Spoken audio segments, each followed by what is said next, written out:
नमस्कार, आप देख रहे हैं 4 PM। मैं हूं आपके साथ सिमरन।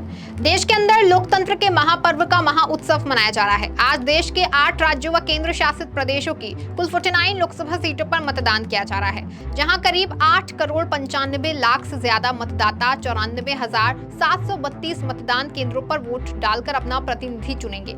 आज जिन 49 लोकसभा सीटों पर मतदान किया जा रहा है उनमें महाराष्ट्र की 13, उत्तर प्रदेश की 14, पश्चिम बंगाल की 7, बिहार की 5, झारखंड की 3, ओडिशा की 5, जम्मू कश्मीर तथा लद्दाख की एक सीट पर मतदान किया जा रहा है। इस दौरान कई राजनीतिक दलों के नेताओं द्वारा भी मतदान किया जा रहा है। तो वहीं वोटिंग के दौरान राजनीतिक दलों व उनके नेताओं द्वारा सियासी बयानबाजी और एक दूसरे पर आरोप प्रत्यारोप लगाना भी लगातार जारी है। एक और जहां देश में लोकसभा चुनाव को लेकर सियासत गरमाई हुई है और राजनीतिक माहौल टाइट बना हुआ है, तो वहीं दक्षिण भारत के कर्नाटक में प्रज्वल रेवन्ना के सेक्स स्कैंडल को लेकर के माहौल अभी भी गर्म है। साथ ही इस मामले पर सियासत भी जोर पकड़ती जा रही है। लेकिन प्रज्वल रेवन्ना के सेक्स स्कैंडल से इतर प्रधानमंत्री नरेंद्र मोदी के एक बयान को लेकर प्रदेश की राजनीति इस समय गरमाई हुई है। कर्नाटक सरकार की ओर से प्रदेश के उप मुख्यमंत्री डीके शिव कुमार पीएम नरेंद्र मोदी पर निशाना साध रहे हैं और उनको गलत सूचना होने की बात कह रहे हैं। दरअसल पूरा मामला है कर्नाटक की सिद्धारमैया सरकार की एक योजना से जुड़ा। जिस योजना से जुड़ा पूरा मामला है वो योजना है कर्नाटक की सिद्धारमैया सरकार की शक्ति योजना।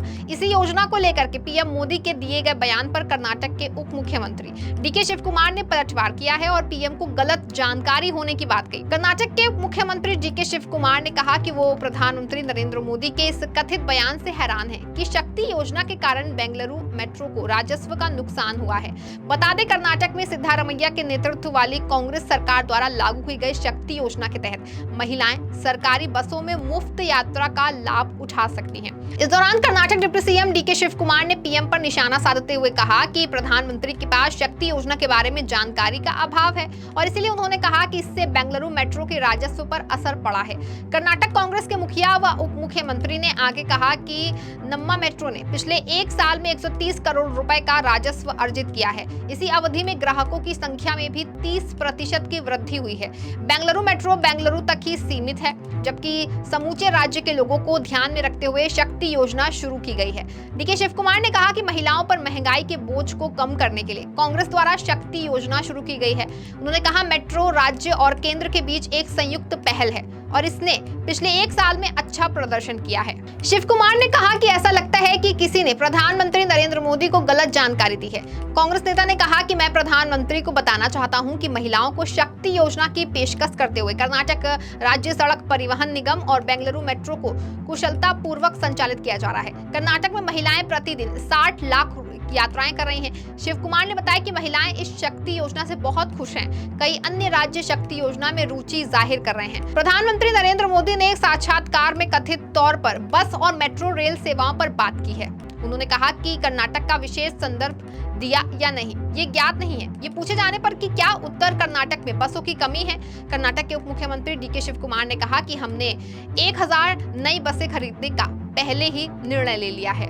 इनमें से 100 बसें रामानगर जिले को आवंटित की गई हैं। उत्तर कर्नाटक को भी बसें आवंटित की जाएंगे। उन्होंने कहा कि हम केएसआरटीसी से मुनाफा कमाने के बारे में नहीं सोच रहे हैं, हम केवल ये सुनिश्चित कर रहे हैं कि उसे घाटा ना हो। सरकार शक्ति योजना के तहत टिकट की लागत की प्रतिपूर्ति कर रही है। एक और जहां डीके शिव कुमार पीएम मोदी पर निशाना साध रहे हैं और अपनी सरकार की योजनाओं को लेकर हमलावर हैं, तो वहीं दूसरी ओर प्रदेश में अभी भी जेडीएस सांसद प्रज्वल रेवन्ना के सेक्स स्कैंडल को लेकर मामला गरमाया हुआ है और पूरे मामले पर सत्ता पक्ष और विपक्ष के द्वारा सियासत भी जारी है। इस बीच अब ऐसी खबर सामने आई है कि प्रज्वल रेवन्ना मामले की जांच कर रही एसआईटी ने जेडीएस सांसद पर शिकंजा कसना भी शुरू कर दिया है। अश्लील वीडियो मामले में कर्नाटक के हासन से जेडीएस सांसद प्रज्वल रेवन्ना पर शिकंजा कसने के लिए विशेष जांच दल ने अब दूसरे तरीकों पर अमल शुरू कर दिया है। बताया गया है कि एसआईटी ने उन्हें कानूनी तौर पर काबू करने की तैयारी कर ली है। एसआईटी ने प्रज्वल रेवन्ना को विदेश में आर्थिक संकट में डालने की रणनीति बनाई है। कोर्ट की अनुमति मिलने के बाद एसआईटी अधिकारियों ने प्रज्वल रेवन्ना के बैंक खाते फ्रीज करने की तैयारी शुरू कर दी है। एसआईटी के शीर्ष सूत्रों ने इस बात की पुष्टि की है कि एसआईटी के अधिकारी प्रज्वल के बैंक खातों को फ्रीज कर सकते हैं। इससे पहले खबर थी कि पिता एचडी रेवन्ना की गिरफ्तारी के बाद प्रज्वल रेवन्ना के भारत आने की उम्मीद थी, लेकिन बताया जा रहा है कि प्रज्वल पहले 3 मई और बाद में 15 मई को भारत लौटने को तैयार थे, लेकिन फिर फ्लाइट के टिकट रद्द कर दी गए। इस कारण कई मामले में वांछित होने के बावजूद रेवन्ना की अब तक गिरफ्तारी नहीं हो सकी। जब मामला मामला दर्ज किया गया था, तो 1 मई को अपने सोशल मीडिया के माध्यम से प्रज्वल रेवन्ना ने प्रतिक्रिया दी थी। उन्होंने कहा था कि वो बेंगलुरु में नहीं है और एसआईटी के सामने पेश होने में असमर्थ हैं, इसलिए 7 दिन का समय दिया जाए। लेकिन 2 हफ्ते बाद भी प्रज्वल रेवन्ना भारत नहीं लौटे हैं।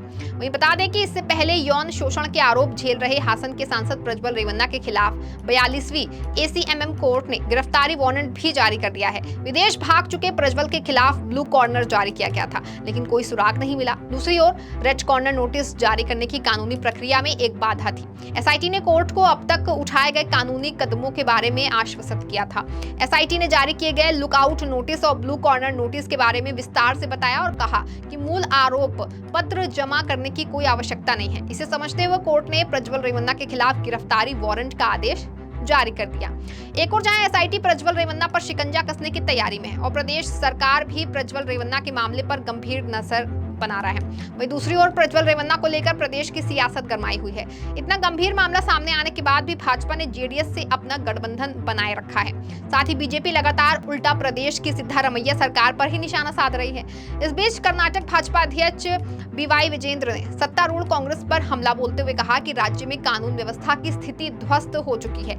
महिलाओं की सुरक्षा के प्रति चिंता जताते हुए उन्होंने मुख्यमंत्री सिद्धारमैया से तत्काल कदम उठाने की मांग की। उन्होंने कहा कि काफी देर हो चुकी है, अब सरकार को नींद से जागना चाहिए और कानून व्यवस्था बनाए रखने के अपने कर्तव्य का पालन करना चाहिए। महिलाओं को सुरक्षा होने के लिए कदम उठाए जाने चाहिए। दरअसल भाजपा की महिला मोर्चा ने विरोध प्रदर्शन किया और सभी जिलों में उपायुक्तों को ज्ञापन सौंपे। बेंगलुरु में वरिष्ठ भाजपा नेता और पूर्व मुख्यमंत्री डीवी सदानंद गौड़ा के नेतृत्व में एक प्रतिनिधिमंडल ने पुलिस महानिदेशक आलोक मोहन को एक ज्ञापन सौंपा। वहीं प्रज्वल रेवन्ना के मामले पर बीजेपी कर्नाटक के मुखिया विजेंद्र ने कहा कि प्रज्वल रेवन्ना पर लगे महिलाओं के यौन उत्पीड़न के आरोपों के संबंध में भाजपा का रुख जो है वो बिल्कुल साफ है।